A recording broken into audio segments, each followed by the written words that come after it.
في الفيديو ده بقى هتكلم عن شخصية من اللي اتكلمت عليهم في الفيديوهات اللي فاتت، شخص حواليه لغط كتير جدا وتدليس في تاريخه، وطبعا كان التدليس ده لتشويه اسم النادي الاهلي ومحاولة تشويه وطنية النادي الاهلي.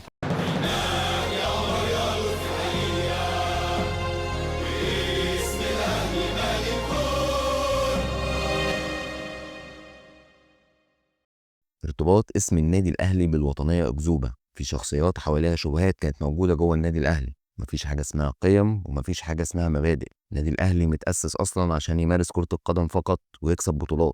كل دي اتهامات طالت النادي الاهلي، وزي ما اتكلمت قبل كده ان هحاول في فيديوهاتي ان ارد على كل الاتهامات دي في سياق حكايه النادي الاهلي من بدايه تاسيسه. في الفيديو اللي فات اتكلمت عن تاسيس النادي الاهلي وعن بعض المواقف اللي اخدها المؤسسين علشان يحافظوا على هويه النادي وعلى عدم تدخل الانجليز في اي شيء يخص النادي، وشرحت قد ايه كان المؤسسين بيحسبوا كل خطوه بياخدوها علشان اي خطا بسيط كان ممكن يوقف الحلم ده كله. النادي الاهلي ما كانش بالنسبه ليهم نادي رياضي الهدف منه ان هو يكسب بطولات او حتى يمارس الرياضه، بالعكس، وزي ما هشرح بعد كده ان احنا تخلينا عن بطولات كتير لهدف اسمى واكبر بكتير جدا. وطبعا زي ما شرحت برضو ان كان في شخصيات وطنيه كان اسمها مرتبط باسم النادي الاهلي، ذكرت منهم كذا اسم في الفيديوهات اللي فاتت. في الفيديو ده بقى هتكلم عن شخصيه من اللي اتكلمت عليهم في الفيديوهات اللي فاتت، شخص حواليه لغط كتير جدا وتدليس في تاريخه، وطبعا كان التدليس ده لتشويه اسم النادي الاهلي ومحاوله تشويه وطنيه النادي الاهلي. كنت ذكرت اسم مهم جدا في الفيديوهات اللي فاتت، وهو واحد من المؤسسين، واحد كان ليه دور كبير جدا في تأسيس النادي الأهلي وتم ذكر اسمه كذا مرة في محاضر مجالس النادي. وطبعا بما إن هو من المؤسسين لازم يطولوا جزء من التشويه، زي كده ما اتكلمت عن إن عمر لطفي بيك اتهموه بإن هو مش مصري، مع إنه اتهام ساذج جدا وإن ملوش دور وطني، وأثبتنا العكس. نتكلم بقى عن الشخص ده شوية، وهو إدريس راغب بيك.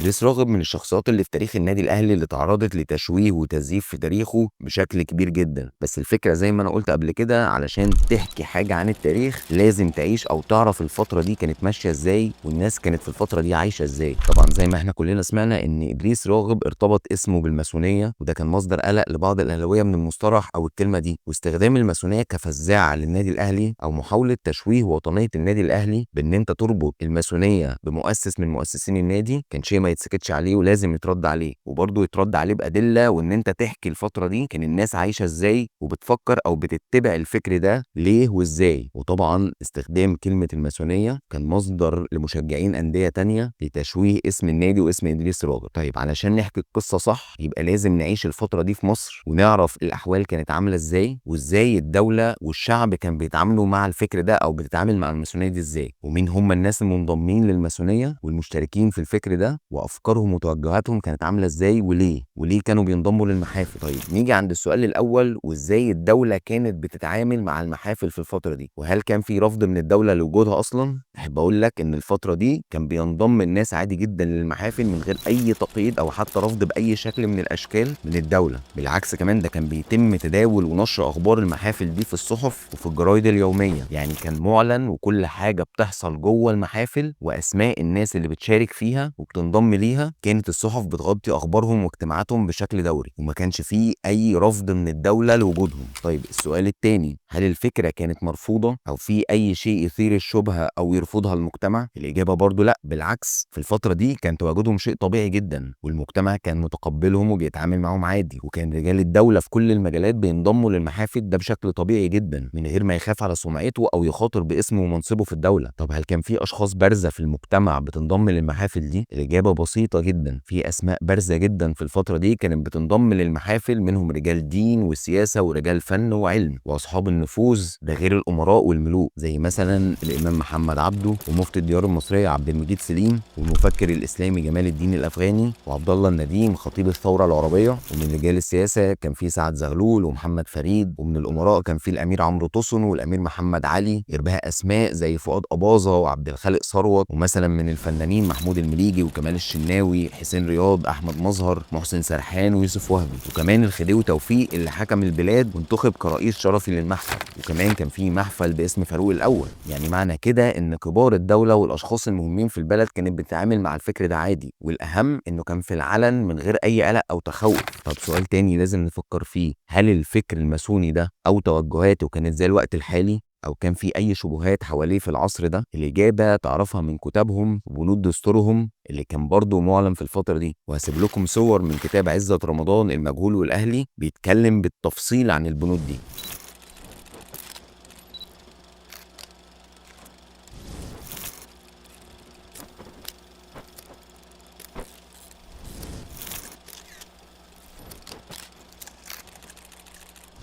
طيب نفهم ايه من البنود اللي احنا شفناها دي؟ ان حتى الظاهر منهم في الفترة دي او غرضهم الظاهر في الزمن ده كان نشر التعاون والصداقة والتسامح والاخاء ومساعدة الفقراء. يعني مجتمعيا اهداف ما كانش اي حد يقدر يرفضها او يقف ضدها. كمان نقطة مهمة ان كان اللي بينضم للمحافل دي كان الاعيان وصفوة المجتمع، وكان بالنسبة للمجتمع في الفترة دي واجهة اجتماعية، ومش اي حد مؤهل وبيحضر حفلاتهم ملوك ورؤساء وبيغطي اخبارهم الصحف والمجلات. فمثلا في جريده المقطم في الاربعينات خبر عن الماسونيه ظهر فيه اسم الشيخ عبد المجيد سليم مفتي الديار المصريه اللي كان احد اعضاء المحافل دي. فلو في اي شبهات كانت حوالين الماسونيه في الفتره دي كان على الاقل رجال الدين رفضوا الفكره او وقفوا ضدها او حتى تجنبوا الانضمام ليها عشان يحافظوا على اسمهم وعلى سمعتهم ومكانتهم في المجتمع. لكن الغريب ان كان اللي بيحصل كان العكس تماما. طيب يمكن دي كانت فترة الملكية والاحتلال، الفترة اللي كان مأثر فيها الفكر الاحتلال على مصر. بس احب اقول لك لا، لان في صورة للرئيس محمد نجيب في المحفل الاكبر الوطني. يعني حتى فترة الرئيس محمد نجيب كان في تغطية لاخبارهم واحتفالاتهم وكان بيحضرها نخبة الوطن، ده غير اجتماع جمال عبد الناصر بيهم قبل اغلاق المحافل دي بشكل تام. وبما اننا هنبدأ ندخل في الكلام الجد شوية، فالاول احب افكركم وافكر نفسي باخواتنا في فلسطين، ربنا ينصرهم قريب. طيب الفترة دي هل كان موقف المحافل من القضية الفلسطينية زي وقتنا الحالي؟ ده سؤال مهم لازم نسأل نفسنا، لأن ارتباط اسم الماسونية بالبعدة شيء طبعا يثير القلق. الرد على السؤال ده جه في جريدة المقطم يوم 20/12/1947، وكان البيان كالآتي: تلقينا من المحفل الأكبر الوطني المصري الماسوني بيانا استنكر فيه قسمة فلسطين، لأن هذا القرار اعتداء على حقوق العرب ومثير للعداوة بين العرب واليهود. وعاد وكررها إن في الفترة دي ما كانش فيه أي مشاكل مع اليهود كديانة، وكانوا بيتعايشوا في مصر وفي فلسطين عادي جدا. وأحب أشكر محمد حلاوة على الوثيقة اللي بعتها لي لأن فيها توضيح مهم جدا لازم نتكلم عليه لوحده. ففي جريدة المقطم يوم 4/9/1948 كان موجود جزء ده من المقالة، وكان بيرد على جزء مهم جدا، وكان مكتوب فيها كده نصا: وعلى أثر ما نشر اليوم في مجلة أسبوعية تلقينا بيانا من رئيس قسم الصحافة بالمحفل الماسوني الوطني ينفي ما نسبه إليه هذا المحفل، لأن الماسونية ليست شركة أو حزبا ولكنها جامعة دولية تضم جميع الناس وتجعلهم يضعون المبدأ الإنساني فوق الخدمات السياسية والدينية. ولو علم الماسون أن هناك البعد بينهم لسلموه للعدالة بأنفسهم. وده بينفي برضه التهمة من عليهم إن حتى لو كان من ضمنهم ناس موجودة متبعة الفكر الآخر فهم رافضينه تماما. يعني حتى لو في أهداف خفية كانت موجودة، فبالتالي كل الكلام اللي فات ده بيبرئ الأشخاص اللي كانوا موجودين فيها ببساطة، لأن الأشخاص دي دخلت المحافل علشان عمل الخير والتبرعات والواجهة الاجتماعية، مش عشان الاهداف الخفيه للمنظمه دي. وبرضه عشان اشرح برضه حاجه بسيطه قبل ما اقفل النقطه دي، ان الاشخاص المسؤولين او اللي ليهم منصب في الدوله او حتى الفنانين ورجال الدين وكبار الصحفيين والكتاب كانت بتستهويهم فكره الاجتماعات النخبويه دي، مكان بيجمع نخبه المجتمع في نفس المجال. فطبيعي انا كرجل موجود في الدوله ايا كان منصبي او وظيفتي هحب ان انا ابقى موجود في المجال ده طالما مفيش اي شبهات عليه. طب احنا كده اتكلمنا عن الفكره نفسها وكان شكلها عامل ازاي في العصر ده، او حتى قبل ما يبدا الجانب الخفي منها انه يظهر للعلن. نيجي بقى لادريس راغب نفسه شخصيا. هوضح تاني ان الفتره دي كان التعايش ما بين الثلاث ديانات طبيعي جدا في مصر وما كانش فيه اي مشاكل ما بينهم. طيب هل كان ادريس راغب يهودي الديانه؟ الاجابه لا. فمثلا اولاده كان اسمهم احمد ومحمد اسماعيل عبد الله، والبنات فاطمه وامينه. غير ان ادريس راغب في سنه 84 اصدر كتاب بعنوان طيب النفس لمعرفه الاوقات الخمس، كتاب لتعيين أوقات الصلاة الخمس بحسب انكسار شعاع الشمس في الهواء. وأهدى الكتاب ده لزعماء العالم الإسلامي عبد الحميد خان وشاه إيران. إدريس راغب الشخص اللي وثق فيه السياسيين ووصل لمناصب عديدة ووصل لمناصب قضائية وإدارية عالية جدا، ده غير أعماله ومشروعاته الخيرية. وللعلم ان ادريس راغب والده وجده كانوا من الاغنياء، يعني مش سبب ان هو غني ان هو كان ضمن المحافل دي او حتى اسس المحافل في مصر. طيب هحاول ان انا ابسط الموضوع كفكر موجود دلوقتي.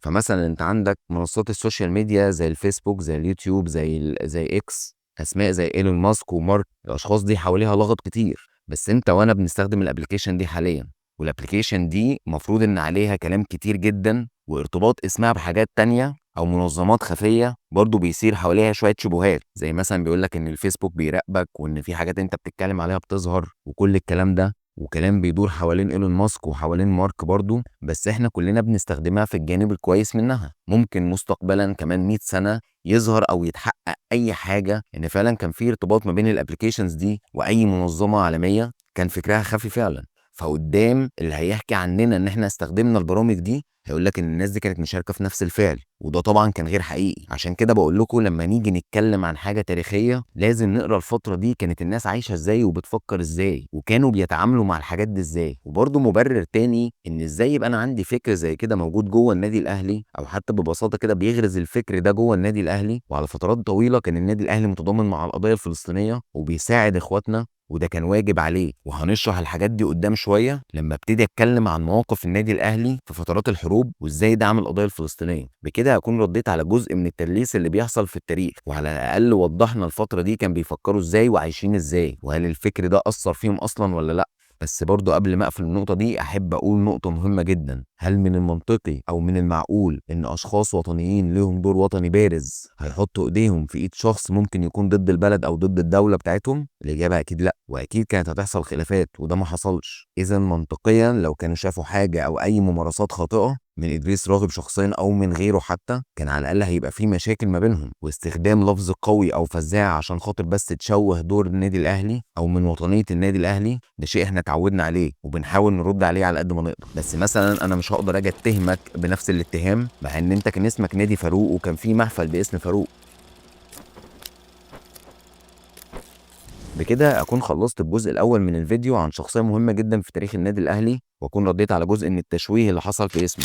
نكمل بقى تسلسل الأحداث. وزي ما قلت في الفيديو اللي فات إن أول فريق كورة اتأسس سنة 1911، وفي الفترة دي من بداية التأسيس مرورا بالزمن كنت بتحط قواعد وأسس كان المؤسسين عايزين النادي يمشي عليه، اللي احنا حاليا بنقول عليها القيم والمبادئ. وطبعا حتى جملة القيم والمبادئ ما سلمتش من التدليس والتشويه. هحكي معاكم 3 مواقف ممكن تستغرب منهم، لأن الغريب إن من بداية التأسيس لحد يومنا ده أنت بتحافظ على القيم والمبادئ اللي أنت حطيتها ومشيت عليها. يمشي بينا الزمن لسنة 1912، يعني بعد تقريبا شهور من تشكيل أول فريق كورة بيمثل النادي الأهلي. حصل معاه موقف بدأ تكوين شخصية الكيان ووضع أسس وقواعد ومبادئ يمشي عليها النادي. قصة كالآتي: حصلت مشاجرة كلامية بين عضوين من أعضاء النادي الأهلي وهم فؤاد درويش وسليمان فايق. فؤاد درويش اعتدى لفظيا على سليمان فايق أمام الأعضاء في حديقة النادي، والاعضاء استنكروا التصرف ده وشافوه تصرف خاطئ، وبشهاده جميع الاعضاء ان سليمان ما ردش على الاساءه، بل بالعكس التزم الصمت وتوجه الى مبنى اداره النادي وقدم شكوى يعترض فيها على الاهانه دي. سليمان فايق وفؤاد درويش اللي كانوا احد اعضاء اول فريق كوره في تاريخ النادي الاهلي. اللجنه العليا الاداريه اللي هي مجلس الاداره حاليا شكلت لجنه لبحث الشكوى والتحقيق فيها، واللجنه دي كانت مكونه من احمد فؤاد انور، فؤاد كمال، عبد الفتاح منصور، عبد المجيد رمزي، زكي سري، ومحمد فؤاد.